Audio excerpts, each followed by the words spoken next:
La Sociedad Protectora de Animales de Villarrica denunció nada más ayer que varios animales fueron encontrados muertos a raíz de las bajas temperaturas. Nuestras mascotas también sufren a raíz del frío. Por eso es importante tener en cuenta ciertas recomendaciones que dan los veterinarios. De hecho, nuestro compañero Sergio Valdés conversó con un médico y bueno, les dio varios tips para tener en cuenta a los dueños. Sergio, adelante, te escuchamos.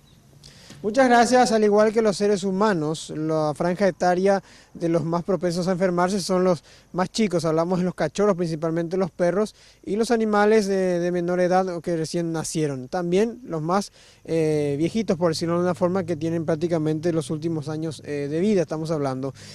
Con relación a algunas recomendaciones, principalmente se tienen que dar de estar en un lugar bastante cálido, no expuestos al frío ni al viento, que principalmente afectan las vías respiratorias de los animales, produciendo enfermedades como la tos de perrera, también moquillo o la parvovirosis. Son enfermedades virosis que pueden afectar igual que la hipotermia. E inclusive también la pérdida de calor es lo que puede ocasionar un caso de hipotermia en estas temperaturas bastante bajas. Vamos a escuchar a la doctora Viviana Villagra de la Facultad de Veterinaria de la UNA con relación a algunas otras recomendaciones importantes a tener en cuenta con este tipo de clima.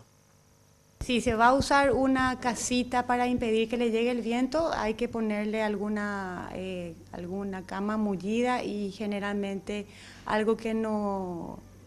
que al contacto, por ejemplo, contacto prolongado con metales fríos, si una casita de metal, por supuesto que no le va a proteger porque va a estar más fría, entonces un aislante del frío y después se usan mucho las ropitas. Generalmente el perro que está acostumbrado a no usar ropa no tiene ningún problema, no va a haber problema con el perro que no usa ropa. La ropa es algo generalmente que al perro se le acostumbra desde pequeño, no es indispensable que ahora todo el mundo empiece a comprarle ropa.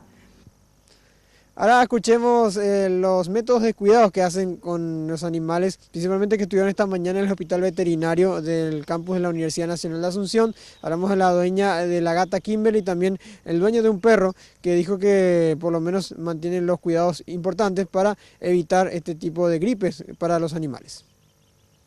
Y todo el día está adentro con estufa y en la cama, casi no sale, solamente para hacer sus necesidades y después ya entra otra vez en casa.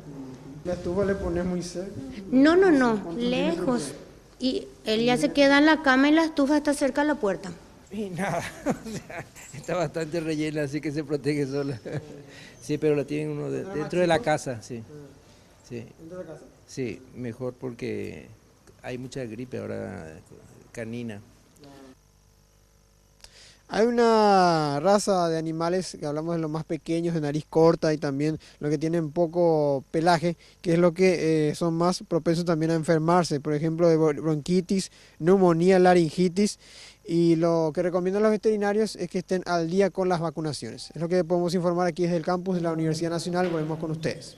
Muchísimas gracias, Sergio, por estos datos tan importantes para tener en cuenta a la hora de proteger a nuestras mascotas. Entonces, como escuchamos, los veterinarios recomiendan mantenerlos en la casa, a los animales más pequeños, a los grandes ya en sus casitas bien abrigados.